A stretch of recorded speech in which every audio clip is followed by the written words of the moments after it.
Hey everyone, my name is Fluxtrance and I'm collaborating with Paradox Interactive to bring you the fifth part in my map making series for Cities Skylines. In today's episode, we'll be diving into, in my opinion, one of the most difficult natural landscapes to pull off convincingly in Cities Skylines, plains and plateaus. The difficulty in this environment comes in trying to replicate all the wild bushes and endless grasslands without using too many assets. It's a careful balancing act that, if done incorrectly, can result in poor frame rate. Now we've got lots to cover today, so let's jump straight into terraforming. Just like the last two episodes, I really recommend watching my mountain making tutorial, which is the third video in this series, to pick up on some of the terraforming techniques I'll be glossing over in this video. Taking a quick look at Google Maps, you'll find that plateaus are composed of some key elements that we'll want to focus on recreating in City Skylines. The top portion is relatively flat, leading directly into a steep rocky cliff, followed by a gradual slope formed by the erosion of these cliffs. Now the really key piece here to consider is that there's a consistent height where these exposed rocks lie. You'll sometimes even notice multiple layers of cliffs in some areas, or even areas where the eroded base meets the top of the plateau, bypassing the cliff layers entirely. In every case, you'll notice a common pattern. Erosion causes these cliffs to occur at precise elevations, so underneath it all, each layer of sediment, whether exposed or not, exists at the same height and can be found peeking out in different areas at the same elevation, or in the case of the top layer, exposed almost entirely all the way around. To replicate this in City Skylines, we'll make extensive use of the Flattening Tool. Mark a few different elevations where you feel cliffs should appear, and start creating layers with the Flattening Tool. With the base in place, use the Smoothing Tool to create deposits of eroded sediment along the base of the plateau.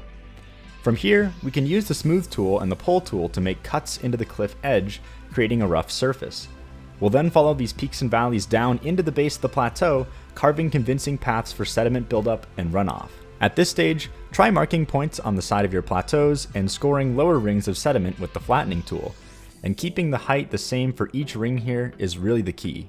And finally, with our plateaus complete, we're ready to start talking about foliage.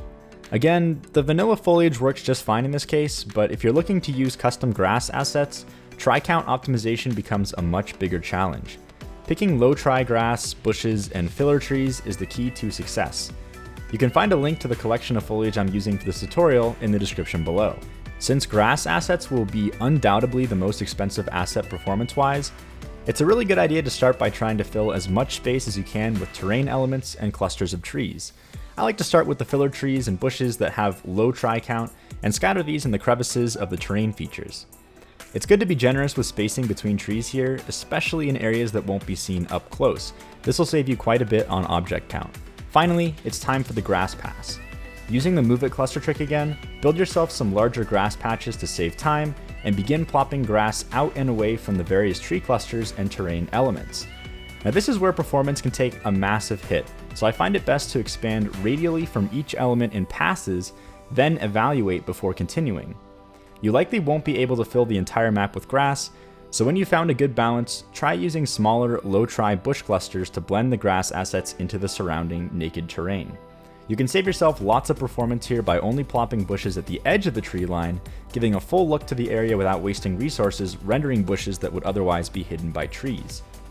After this, take a pass with your slightly higher tri foliage, adding variety in key areas. Just make sure to restrain yourself and only add in areas that really need it. And if everything went according to plan, you'll have yourself a convincing landscape and a decent frame rate. If your frame rate has dropped below what you were looking for, roll back a few saves and try again with reduced foliage density until you get it how you want it. This is certainly a difficult look to pull off, so don't get discouraged if your first few attempts leave you with bad frame rate. The sheer number of assets required can make this a really challenging task.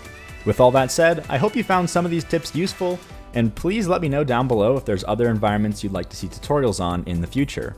Be sure to subscribe here for more tutorials like this one, and as always, thanks for watching, and I'll see you next time.